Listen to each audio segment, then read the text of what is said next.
waxaan xeraale ka safarnay xilli casar liiq ah oo gobolku sii dhacayo hal cabaar ah oo aan jidka bari u raacnay waxaan u beernay wadada aada deegaanka Mirjicley iyo deegaano kale oo bariga ah.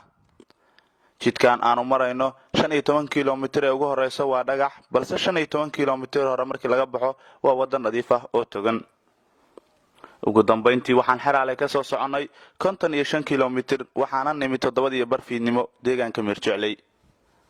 deegaanka Mirjicley waa deegaan leh taariikh waxaa la degay 1991 magaceedu wuxuu ahaa magac asili ah kaasoo la dhihi jiray goobta la degay sida odayaashu noo sheegeen kana yimid bale biyo macaan sida marka roobku da'o biyahana kaydiya iyo jeec dheer oo goobtaas ku yaalay laguna soo aqoonsan jiray.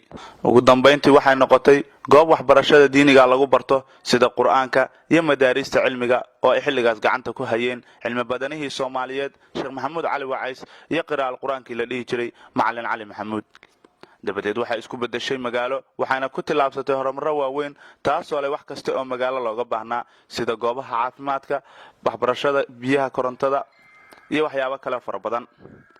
waxay leedahay bulsho isku duuban sida urur dhalinyaro oo ku shaqeeya horumarinta deegaanka iyo baahiyaha aasaasiga sida qurxinta deegaanka, fayadhowrka kaasoo ku shaqeeya si iska wax u qabso ah.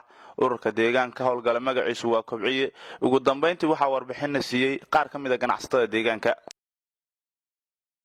maasantiin si aad noo soo booqateen deegaanka Mirjicley waxaan ka mid ahay bulshada farmashiyaasha ayaan uga adeegnaa.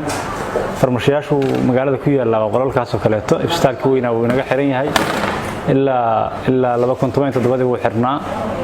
marka waxaan u codsanaynaa cid kasta oo dawladda dhexe, dawladda Galmudug, cid kasta oo waxa weeye caafimaadka kule saameyna waxaanu ka rabnaa inay bulshada haddii ay ku run yahay goob caafimaad ugu furaan.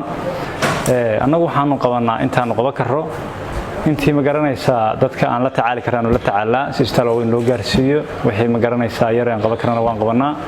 chief ma lahan, dhalaanka iyo hooyada ma lahan. marka waxaanu aad u codsanaynaa haddaanu nahay deegaanka Mirjicley inaanu haddii ay ku run yahay caafimaad helo. halkan waxaan joogaa farmashi ku yaala Mirjicley.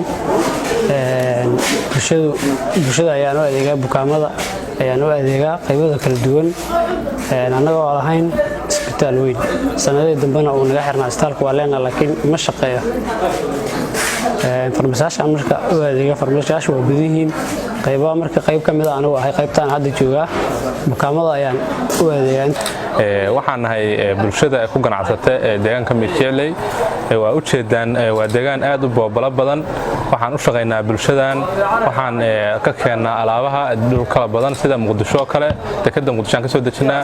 waxaan qaybo ka soo dejinaa kamid ah Boosaaso kale. waxaan ugu adeegnaa bulshada si aad iyo aad u hufan oo nagala qayb qaadanaysaan bulshada iyo sida aan ugu adeegno. aad iyo aad baan idinku mahad celinaynaa. waxaan leenahay boqolkiiba boqol waa mahadsantihiin. annagana u jeedaan waxaan haynaa shaqadii deegaanka iyo baqaarada Mirjicley baqaar ka mid ah Mirjicley ku yaala.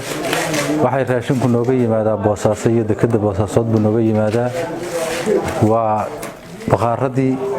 baqaaro badan oo ka mid ah waa ku yaaliin. hadda mid ka mid ah aad joogtaan. waxa weeye marka badeecadan way kala socotaa.